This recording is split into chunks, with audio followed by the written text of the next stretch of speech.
जय मसीह की प्यारे भाइयों और बहनों, आप सभी को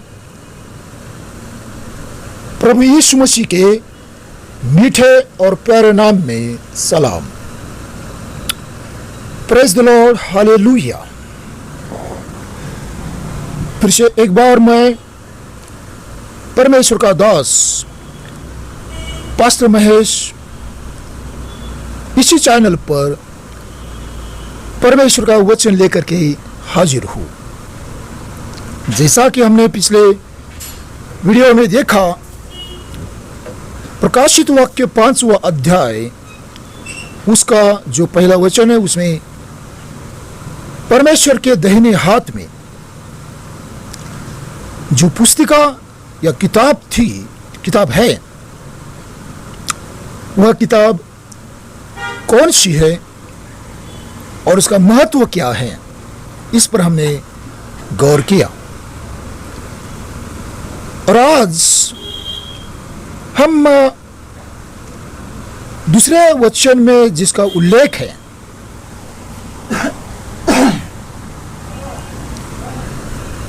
बलवान स्वर्गदूत, उस बलवान स्वर्गदूत के विषय में जानने की कोशिश करेंगे।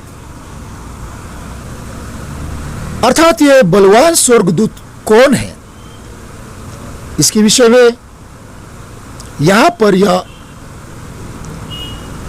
प्रकाशित वाक्य के अन्य किसी अध्याय में स्पष्ट नहीं किया है, इसलिए हम इसका नाम यहां पर नहीं बता सकते हैं, लेकिन एक अंदाजा लगा सकते हैं और पवित्र आत्मा से हमें इसका स्पष्टीकरण मिल सकता है। पहली बात यह है कि जो ये स्वर्गदूत घोषणा करने वाला है, इसी तरह की घोषणा हमें प्रकाशित वाक्य में 13 बार पढ़ने को मिलती है। 13 बार पढ़ने को मिलती है। जो अध्याय हम अभी अध्ययन के लिए देख रहे हैं, 5वां अध्याय, उसके दूसरे वचन में तो ही है, और इसी अध्याय के 12वें वचन में भी हमें पढ़ने को मिलता है। अर्थात 12 वचन जो है, वहां पर भी हमें स्वर्गदूत जो गाना गा रहे हैं, इसका उल्लेख मिलता है। अर्थात 2 जगह पर इस अध्याय में और 12वें वचन में इस तरह से लिखा है,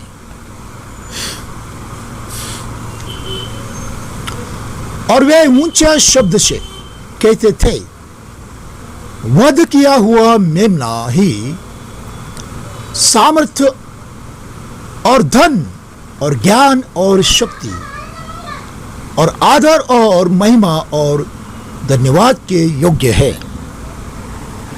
अर्थात यहां पर ऊंचे शब्द से स्वर्गदूतों को परमेश्वर की महिमा करते हुए हम पाते हैं।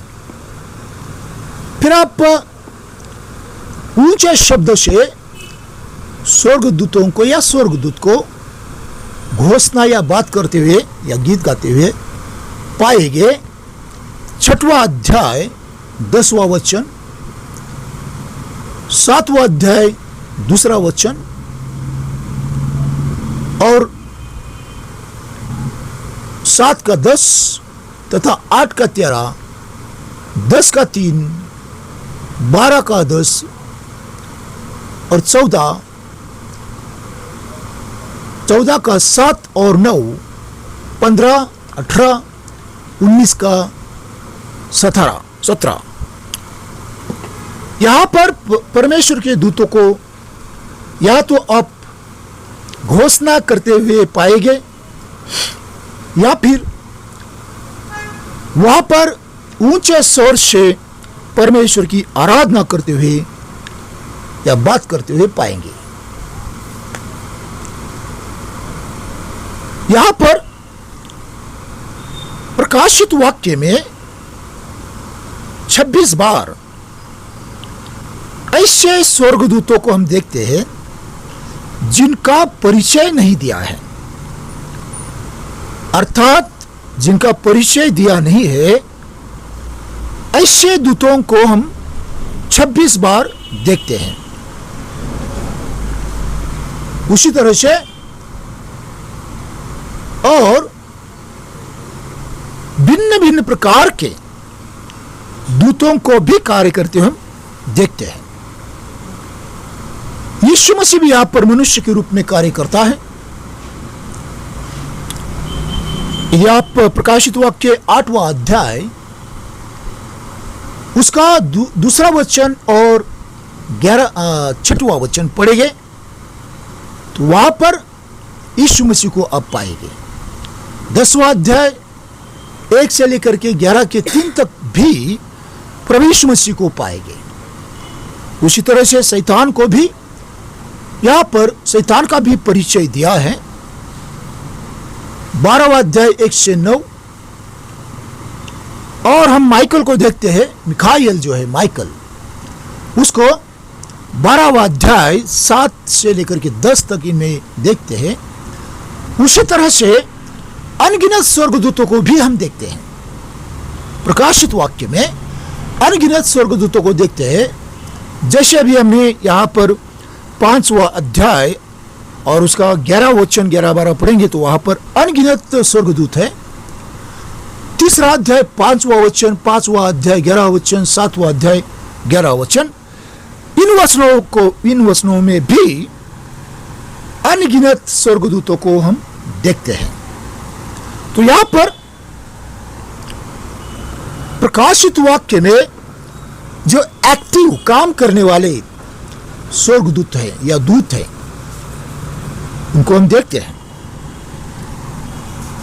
यहां पर जो बलवान दूत है, प्रकाशित वाक्य का 5वां अध्याय और उसके दूसरे वचन में जिसका उल्लेख आया है वह बलवान दूत, जैसा कि मैंने बताया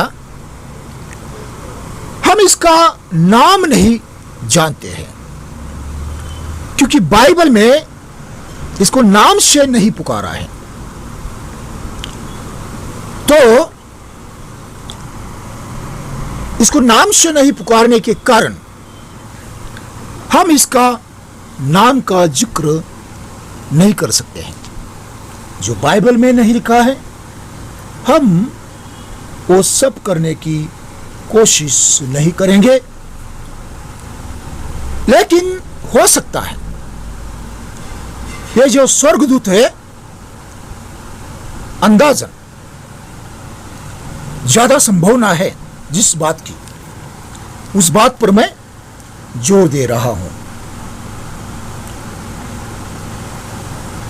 और मैं केवल ये बताने की कोशिश करूंगा कि ये दूत कौन हो सकता है। गैब्रियल हो सकता है। कुछ लोग मेरे इस बात से सहमत हो गए कि गैब्रियल हो सकता है। यदि हम गैब्रियल यहां पर है ऐसा मान के चले, क्योंकि गैब्रियल का जो काम है वो है लोगों को जाकर के परमेश्वर की बात को पहुंचाना, परमेश्वर का जो संदेश है वह संदेश लोगों तक पहुंचाना, यह गैब्रियल का काम है, ऐसा हमें दिखाई देता है। जैसे मरियम को उसने कहा कि वह बच्चा जनेगी, उसी तरह से यूसुफ के स्वप्न में आकर के उससे बात की। दानियल के साथ में गैब्रियल की हम बड़ी लंबी चौड़ी बातचीत देखते हैं। तो गैब्रियल का काम है लोगों तक संदेश पहुंचाना। हालांकि गैब्रियल बहुत बलवान भी है, शक्तिशाली दूत है, इसमें कोई शंका नहीं। जब गैब्रियल जकरिया जो यूहन्ना बपतिस्मा करने वाले का पिता है, उसको मिलने के लिए मंदिर में आया, उस समय उसको देख करके गैब्रियल बहुत डर गया। हो सकता है कि वह अपने असली रूप में वहां पर खड़ा था, इस कारण गैब्रियल डर गया, जकरिया डर गया, क्योंकि स्वर्गदूत को बिल्कुल सामने देखने के बाद, उसके असली रूप में देखने के बाद कोई भी मनुष्य अवश्य डरेगा। और इसके पहले हम देखते हैं कि यहोशुआ को भी एक व्यक्ति मिला था, लेकिन वह व्यक्ति यीशु मसीह था मनुष्य के रूप में। उसने कहा कि वह परमेश्वर की ओर से परमेश्वर की सेना का सेनापति है, यहोशुआ की किताब में हम पढ़ते हैं। उसी तरह से जब शामसन के माता पिता को स्वर्गदूत मिला, उस समय वे नहीं डरे। ऐसे कई लोग हैं जिनको परमेश्वर के दूत मिले लेकिन वो डरे नहीं, क्योंकि उस समय उनको वे स्वर्गदूत मनुष्यों के रूप में मिले, तो वे नहीं डरे। लेकिन हो सकता है कि यहां पर जकरिया को गैब्रियल उसके असली रूप में मिला, इस कारण वह डर गया।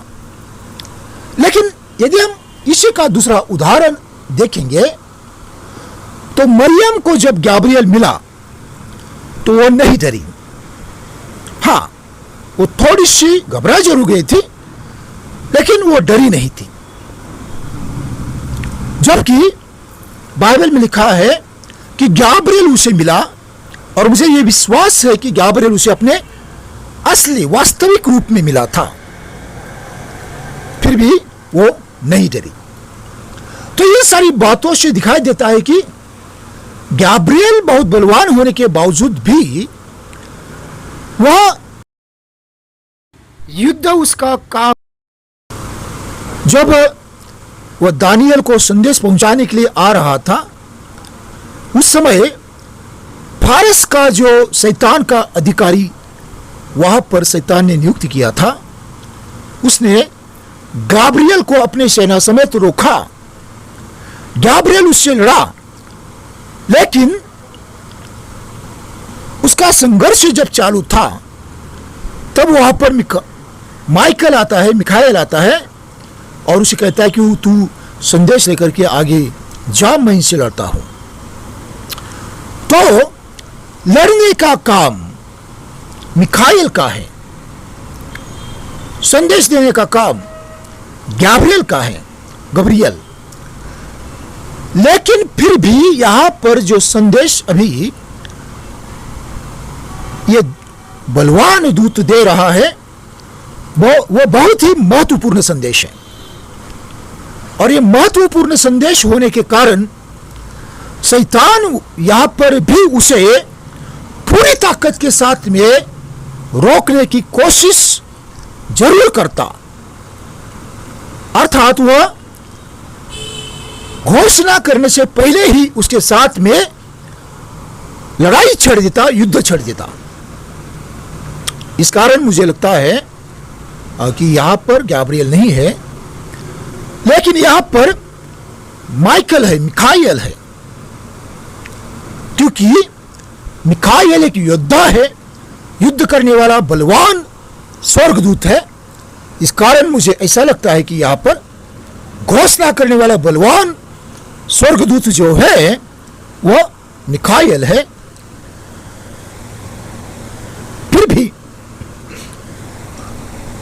मैं यहाँ पर 100% यह नहीं कहूँगा कि ये मिखाइल ही है। ये दोनों में से कोई हो सकता है, और ज़्यादा संभावना यह है कि ये माइकल है, मिखाइल है।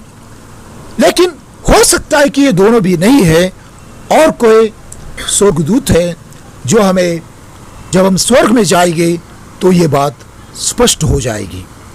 भाई और बहनों, तो यहां पर मैंने अपनी ओर से पूरी कोशिश की है ये जानने की कि ये कौन हो सकता है। लेकिन जैसा कि मैं प्रार्थना के साथ में इस बात को ढूंढने की कोशिश कर रहा था, तो मेरे हृदय पर पवित्र आत्मा जो जिस नाम का ज्यादा से ज्यादा बोझ दे रहा था वो मिखाइल का दे रहा था। इसलिए मैं थोड़ा सा बहुत ज्यादा श्योर हूं कि ये मिखाइल ही है। बाकी हम ऊपर जाने के बाद में पाएंगे कि ये वास्तविक ये स्वर्गदूत कौन है और उसका नाम क्या है। प्रभु आपको आशीष दे। इस वीडियो को आप ध्यान से सुनिए, प्रार्थना करिए और इसको शेयर कीजिए, और मेरे चैनल को सब्सक्राइब करना न भूलिए। भाई और बहनों, जितना आप इस वीडियो को शेयर करेंगे प्रभु आपको आशीष देगा, क्योंकि यह सुसमाचार का कार्य ही है। ये प्रभु के वचन को लोगों तक पहुंचाना है। इस कारण प्रभु आपको आशीष देगा। इसी तरह से मैं ये प्रार्थना करता हूँ कि प्रभु यदि आप ये वीडियो शेयर करते हैं तो प्रभु आपको यीशु मसीह के नाम से आशीष दे, ऐसे मैं प्रार्थना करता हूँ। उसी तरह से मैंने आपको बताया है कि मैं सभाएं करते रहता हूँ और उसके लिए पैसे की जरूरत पड़ती है। यदि परमेश्वर आपके हृदय में काम करता है तो आप डोनेशन जरूर दीजिए, और उससे परमेश्वर का कार्य होगा और अधिक कार्य बढ़ेगा, परमेश्वर की महिमा होगी, लोगों तक परमेश्वर का वचन पहुंचेगा। यह भी हम सभी की आत्मिक सेवकाई है। जो सेवकाई मैं करता हूँ, यदि आप उसमें फाइनेंशियली मदद करते हैं, प्रार्थना से मदद करते हैं और लोगों को प्रोत्साहित करते हैं मेरे सेवकाई को मदद करने के लिए, तो ये हमारा टीम वर्क होगा, और जो भी प्रतिफल मिलेगा ये साझा होगा, हम सभी को बराबर मिलेगा। इस कारण मेरी इस सेवकाई में आप सहयोग दीजिए और आशीष पाइए। प्रभु आपको आशीष दे। धन्यवाद मेरे वीडियो को सुनने के लिए, देखने के लिए और उसको शेयर करने के लिए। मैं इसी चैनल पर अगले वीडियो में आपको मिलूँगा, और एक दो संदेश हो सकता है कि ये 5वें अध्याय पर होगा। अगले बार मैं ये जो यहूदा वंश का शेर है, जो हमारा उद्धार करने वाला हमारे लिए वध किया हुआ मेमना है, उस पर बात करूँगा, और उसमें हमें पवित्र आत्मा निश्चित तौर पर बहुत ही अच्छी बातें बताएगा, स्पष्ट करेगा, और उससे हम सभी मिलकर के आशीषित हो गए। धन्यवाद। प्रभु आपको आशीष दे और उसके आने तक विश्वास में बनाए रखें, और आप अपने परिवार के साथ शांतिमय, उन्नतिमय, आशीषमय तब तक जीवन बिताए। मैं यीशु के नाम से ऐसी प्रार्थना करते हुए मेरे संदेश को यहाँ पर समाप्त करता हूँ।